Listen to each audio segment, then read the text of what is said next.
17장. 다윗은 자기의 왕궁에 살 때에 예언자 나단에게 말하였다. 나는 백향목 왕궁에 살고 있는데 주님의 언약궤는 아직도 휘장 밑에 있습니다. 나단이 다윗에게 말하였다. 하나님께서 임금님과 함께 계시니 무슨 일이든지 계획하신 대로 하십시오. 그날 바로 그날 밤에 하나님께서 나단에게 말씀하셨다. 너는 내 종 다윗에게 가서 전하여라. 나 주가 말한다. 내가 살 집을 내가 지어서는 안 된다. 내가 이스라엘을 이끌어낸 날로부터 오늘까지 나는 어떤 집에서도 살지 아니하고 이 장막에서 저 장막으로 이 성막에서 저 성막으로 옮겨 다니며 지냈다. 내가 온 이스라엘과 함께 옮겨 다닌 모든 곳에서 내가 내 백성을 돌보라고 명한 이스라엘의 어떤 사사에게 나에게 백향목 집을 지어주지 않은 것을 두고 말한 적이 있느냐. 그러므로 이제 너는 내 종 다윗에게 전하여라. 나 만군의 주가 말한다. 양떼를 따라다니던 너를 목장에서 데려다가 내 백성 이스라엘의 통치자로 삼은 것은 바로 나다. 나는 내가 어디로 가든지 언제나 너와 함께 있어서 내 모든 원수를 내 앞에서 물리쳐 주었다. 나는 이제 내 이름을 이 세상에서 위대한 사람들의 이름과 같이 빛나게 해주겠다. 이제 내가 한 곳을 정하여 거기에 내 백성 이스라엘을 심어 그들이 자기의 땅에서 자리 잡고 살면서 다시는 옮겨 다닐 필요가 없도록 하고 이전과 같이 악한 사람들에게 억압을 받는 일도 없도록 하겠다. 이전에 내가 내 백성 이스라엘에게 사사들을 세워준 때와는 달리 내가 내 모든 적을 굴복시키겠다. 그뿐만 아니라 나 주가 내 집안을 한 왕조로 세우겠다는 것을 이제 내게 선언한다. 내 생애가 다하여서 내가 너의 조상에게로 돌아가게 되면 내가 내 몸에서 나올 내 아들 가운데서 하나를 후계자로 세워 그 나라를 튼튼하게 하겠다. 바로 그가 내게 집을 지어줄 것이며 나는 그의 왕위를 영원토록 튼튼하게 해주겠다. 나는 그의 아버지가 되고 그는 나의 아들이 될 것이다. 내가 내 선임자에게서는 내 총애를 거두었지만 그에게서는 내 총애를 거두지 아니하겠다. 오히려 내가 그를 내 집과 내 나라 위에 영원히 세워서 그의 왕위가 영원히 튼튼하게 서게 하겠다. 나단이 이 모든 말씀과 계시를 받은 그대로 다윗에게 말하였다. 다윗 왕이 성막으로 들어가서 주님 앞에 꿇어앉아 이렇게 기도하였다. 주 하나님, 내가 누구이며 내 집안이 무엇이기에 주님께서 나를 이러한 자리에까지 오르게 해주셨습니까?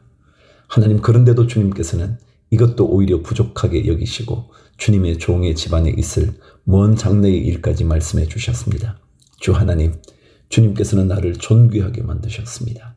주님께서 주님의 종을 하시고 주님의 종을 영화롭게 해주셨는데 이 다윗이 주님께 무슨 말씀을 더 드릴 필요가 있겠습니까? 주님께서는 주님의 종을 살피시어 주님께서 세우신 뜻과 목적대로 하셨습니다. 주님께서 이처럼 크나큰 일을 하시고 이 모든 일을 알려주셨습니다. 주님, 우리의 귀로 다 들어보았습니다만 주님과 같은 분이 또 계시다는 말은 들어본 적이 없고 주님밖에 또 다른 하나님이 있다는 말도 들어본 적이 없습니다. 이 세상에서 어떤 민족이 주님의 백성 이스라엘과 같겠습니까? 하나님이 직접 찾아가셔서 이스라엘을 구하여 내시고 주님의 백성으로 삼아서 주님의 명성을 드러내셨습니다. 그들을 이집트에서 구하여 내시려고 크고 놀라운 일을 하셨고 주님의 백성이 보는 앞에서 민족을 쫓아내셨습니다. 주님께서는 이렇게 주님의 백성 이스라엘을 영원히 주님의 백성으로 삼으셨고 주님께서 그들의 하나님이 되셨습니다. 주님께서 주님의 종과 이 종의 집안에 약속하여 주신 말씀이 영원토록 이루어지게 해 주십시오. 주님께서 말씀하신 대로 해 주십시오. 그리하여 사람들이 이스라엘의 하나님은 만군의 주요 이스라엘을 지키시는 하나님이시다 하고 외치며 주님의 이름을 굳게 세우고 영원토록 높이게 하시고 주님의 종 다윗의 집안도 주님 앞에서 튼튼히 서게 해 주시기 바랍니다. 나의 하나님, 주님께서 주님의 종에게 이 종의 집안을 한 왕조가 되게 하시겠다고 계시하셨기 때문에 주님의 종이 감히 주님께 이러한 간구를 드릴 용기를 얻었습니다. 그리고 이제 주님께서는 참으로 하나님이십니다. 주님께서는 주님의 종에게 이와 같이 놀라운 약속을 하셨습니다. 그러므로 이제 주님의 종의 집안에 기꺼이 복을 내리셔서 나의 자손이 주님 앞에서 영원토록 대를 잇게 해주시기 바랍니다. 주님께서 복을 주셨으니 그 복을 영원히 누리게 해 주십시오. 18장. 그 뒤에 다윗이 블레셋 사람을 쳐서 그들을 굴복시켰다. 그래서 그는 블레셋 사람의 손에서 가드와 그 주변 마을을 빼앗았다. 다윗이 또 모압을 치니 모압 사람들이 다윗의 종이 되어 그에게 조공을 바쳤다. 소바 왕 하닷 에셀이 유프라테스 강 쪽으로 가서 그의 세력을 굳히려 할 때에 다윗이 하마까지 가면서 그를 무찔렀다. 다윗은 그에게서 병거 1000대를 빼앗고 기마병 7000명과 보병 20000명을 포로로 사로잡았다. 다윗은 또 병거를 끄는 말 가운데서도 백필만 남겨놓고 나머지는 모조리 다리의 힘줄을 끊어버렸다. 다마스쿠스의 시리아 사람들이 소바 왕 하닷 에셀을 도우려고 군대를 보내자 다윗은 시리아 사람 22,000명을 쳐 죽였다. 그리고 다윗이 시리아의 다마스쿠스에 주둔군을 두니 시리아도 다윗의 종이 되어 그에게 조공을 바쳤다. 다윗이 어느 곳으로 출전하든지 주님께서 그에게 승리를 안겨주셨다. 그때의 다윗은 하닷 에셀의 신하들이 가지고 있던 금 방패를 다 빼앗아서 예루살렘으로 가져왔다. 또 다윗은 하닷 에셀의 두 성읍 디브핫과 군에서는 노쇠를 아주 많이 빼앗아왔다. 이것으로 솔로몬이 바다 모양 물통과 기둥과 녹그릇을 만들었다. 하맛 왕 도이는 다윗이 소바 왕 하닷 에셀의 온 군대를 쳐서 이겼다는 소식을 들었다.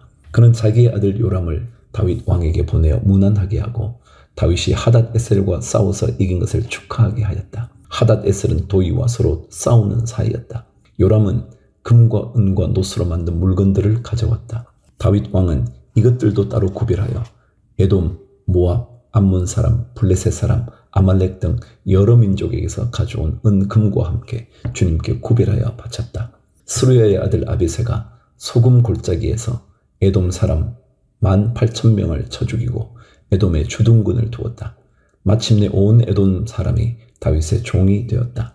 다윗이 어느 곳으로 출전하든지 주님께서 그에게 승리를 안겨주셨다. 다윗이 왕이 되어서 이렇게 온 이스라엘을 다스릴 때에 그는 언제나 자기의 백성 모두를 공평하고 의로운 법으로 다스렸다. 스루야의 아들 요압은 군사령관이 되고 아힐룻의 아들 여호사밧은 역사 기록관이 되고 아히두베의 아들 사독과 아비아들의 아들 아히멜렉은 제사장이 되고 사오사는 서기관이 되고 여호야다의 아들 분하야는 그렛 사람과 블렛 사람의 지휘관이 되었다. 다윗의 아들들은 왕을 모시는 대신이 되었다. 19장. 그 뒤에 암몬 사람 왕 나하스가 죽고 그 아들이 뒤를 이어 왕이 되었다. 다윗은 하눈의 아버지 나하스가 나에게 은혜를 베풀었으니 나도 나하스의 아들 하눈에게 은혜를 베풀어야겠다 하고 말하며 신하들을 보내어 고인에게 조의를 표하게 하였다. 그래서 다윗의 신하들이 하눈을 조문하러 암몬 사람의 땅에 이르렀다. 그러나 암몬 사람의 대신들이 하눈에게 말하였다. 다윗이 임금님께 조문 사절을 보낸 것이 임금님의 부친을 존경하기 때문이라고 생각하십니까? 오히려 이 땅을 두루 살펴서 함락시키려고 그의 신하들이 정탐하러 온 것이 아닙니까? 그래서 하눈은 다윗의 신하들을 붙잡아 그들의 수염을 깎고 입은 옷 가운데를 도려내어 양쪽 엉덩이가 드러나게 해서 돌려보냈다. 조문사절이 그곳을 떠나자 사람들이 조문사절이 당한 일을 다윗에게 알렸다. 조문사절이 너무나도 수치스러운 일을 당하였으므로 다윗 왕은 사람을 보내어 그들을 맞으며 수염이 다시 자랄 때까지 여리고에 머물러 있다가 수염이 다 자란 다음에 돌아오라고 하였다. 암몬 사람들은 자기들이 다윗에게 미움받을 짓을 한 것을 알았다. 하눈과 암몬 사람들은 나하라임의 시리아 사람과 마아가의 시리아 사람과 소바에게서 병거와 기마병을 고용하려고 그들에게 은 1000달란트를 보냈다. 그래서 그들은 병거 32,000대를 빌리고 마아가 왕과 그의 군대를 고용하였다. 그들은 와서 메드바 앞에 진을 쳤다. 암몬 사람도 그들의 여러 성읍에서 모여들어서 싸울 준비를 하였다. 다윗은 이 소식을 듣고 요압에게 전투 부대를 맡겨서 출동시켰다. 암몬 사람도 나와서 성문 앞에서 전열을 갖추었으며 도우러 온 왕들도 각각 들녘에서 전열을 갖추었다. 요압은 적의 전열이 자기 부대의 앞뒤에서 포진한 것을 보고 이스라엘의 모든 정예병 가운데서 더 엄격하게 정예병을 뽑아 시리아 군대와 싸울 수 있도록 전열을 갖추었다. 남은 병력은 자기의 아우 아비새에게 맡겨 암몬 군대와 싸우도록 전열을 갖추게 하고서 이렇게 말하였다. 시리아 군대가 나보다 강하면 내가 와서 나를 도와라. 그러나 암몬 군대가 너보다 강하면 내가 너를 돕겠다. 용기를 내어라. 용감하게 싸워서 우리가 우리 민족을 지키고 우리 하나님의 성읍을 지키자. 주님께서 좋게 여기시는 대로 이루어 주실 것이다. 그런 다음에 요압이 그의 부대를 거느리고 싸우려고 시리아 군대 앞으로 나아가니 시리아 군인들이 요압 앞에서 도망하여 버렸다.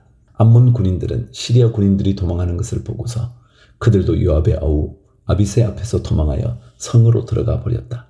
그래서 요압은 예루살렘으로 돌아갔다. 시리아 군인들은 자기들이 이스라엘에게 패한 것을 알고서 전령을 보내어 유프라테스 강 동쪽에 있는 시리아 군대를 동원시켰다. 하닷 에셀의 부하 소박 사령관이 그들을 지휘하였다. 다윗이 이 소식을 듣고 온 이스라엘 군대를 모아 거느리고 요단강을 건너서 그들이 있는 곳에 이르러 그들을 향하여 전열을 갖추었다. 다윗이 시리아 사람들에 맞서 진을 치니 그들이 다윗과 맞붙어 싸웠으나 시리아는 이스라엘 앞에서 도망하고 말았다. 다윗은 시리아 병거를 모으는 7,000명과 보병 40,000명을 죽이고 소박 사령관도 쳐서 죽였다. 하닷 에셀의 부하들은 자기들이 이스라엘에게 패한 것을 알고서 다윗과 화해한 뒤에 그를 섬겼다. 그 뒤로는 시리아가 다시는 암몬 사람을 도우려 하지 않았다.